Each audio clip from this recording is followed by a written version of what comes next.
Welcome back, LEGO Star Wars fans. This is Minecorp X, and today I'll be showing you my LEGO Geonosian Troopers Starfighter. Over 22 studs long, this Geonosian fighter is equipped with 2 brick stud shooters, a 6-shooter gun, landing gear, foldable shield generators, a cockpit, and a holo projector on the inside. And not to mention the arm storage in the back. I've been working on this for quite a while now. This is inspired by the LEGO Geonosian Troopers Battle Pack, which was one of the first sets to include one of the 6 stud shooters.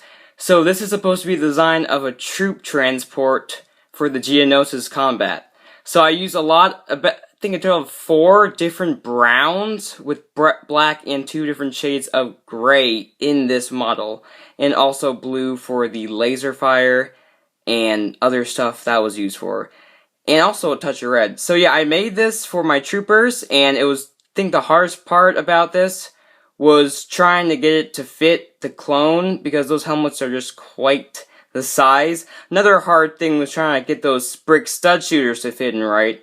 And I think my favorite part that came out of this were the 2 wing shield generators that are designed off the Star Wars fighters that we saw in Star Wars 3. So I started off the design of this Starfighter with these front mandibles. Those were also where I had the 1x1 Republic insignia that came with the microfighter for the gunship. And in case you're wondering, that was actually also featured in the upcoming 2016 set Obi-Wan's Starfighter. So it was funny how we both had the same design. Yeah, and I used 4 different colors of brown in this. Got the really deep dark brown, the lighter beige brown, normal colored brown, and then this pale brown. These are all from a ton of different sets.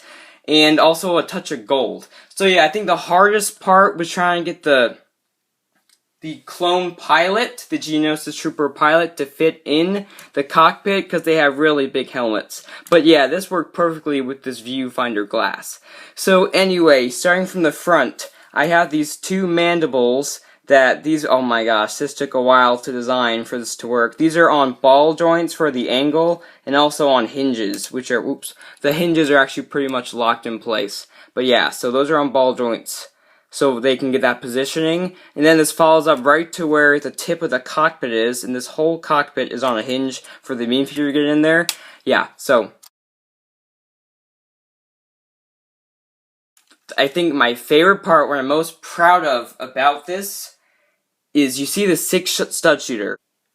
So normally when these are locked in place, it shoots just around the circle. But I have not only the trigger, but also the barrels loose. So these can both move. So what I did is I had this in a gearbox, and this is a stopper, where if you do it this way or that way, it will stop it, so that the stud comes out right between the 2 front mandibles, so that it doesn't get, like, blocked by the 2, so it's a clear path of fire.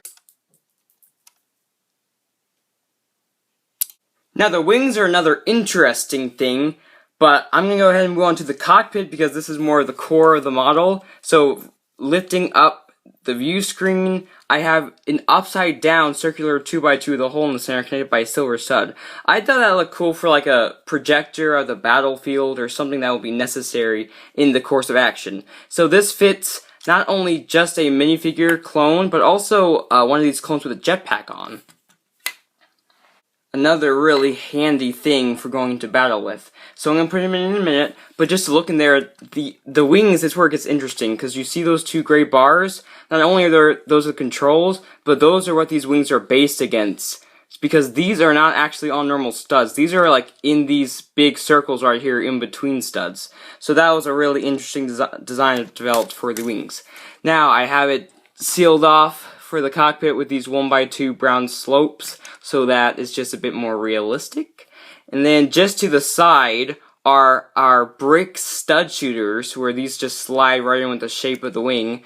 That was a bit of a challenge. I tried a lot of positioning and stuff, but it turned out great. I think it really looks good. So yeah, these shoot just out right above this 2x2 slope, and above this 1x3. Yeah, so those go right there, right above the 6 stud shooter fire, so those are good for front forward targeting and stuff.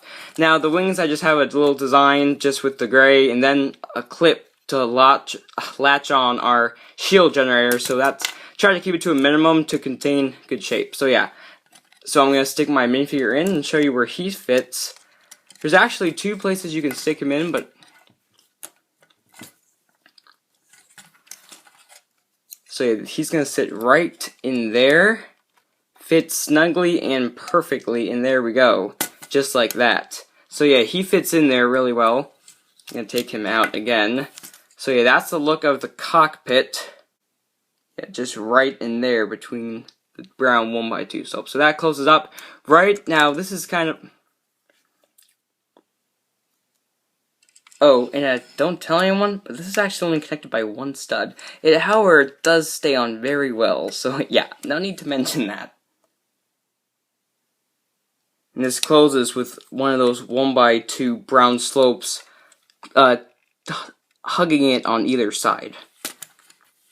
Now here's another interesting prospect of the ship, because right in the back, you see these 2 quarter circle bricks. This was a huge challenge to get these to fit in there.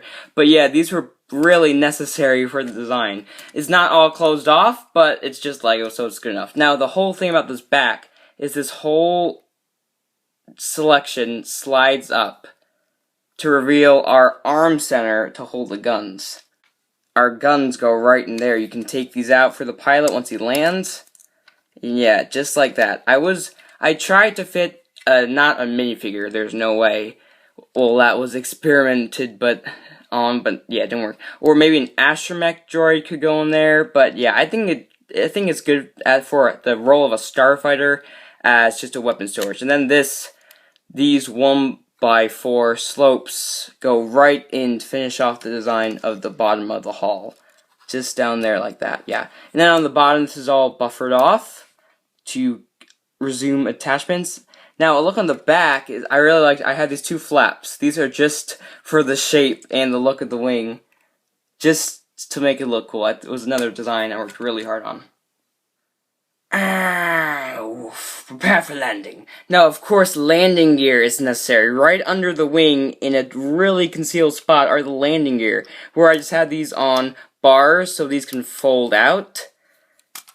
Second to last of the positions, and then it rests on the back of the hull, just like that. So that's kind of the upward landing gear. So those worked out absolutely perfectly, especially when I tuck them away. They can barely even be seen. They fit right under the wing, just like that. Yeah, so that was another really happy with. I was happy how that worked out. Prepare for takeoff. Shield generators out. Now, I built this little sub build to go with this thing. Just a little small mini thing, just to dock on the ship.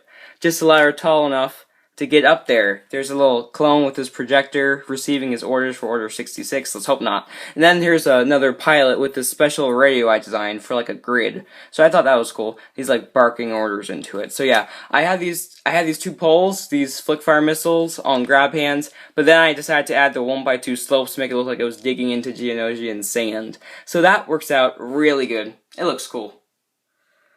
Just another random thing I built for the Geonosian force. This is like a little turret. This is like a laser cannon. Whoops.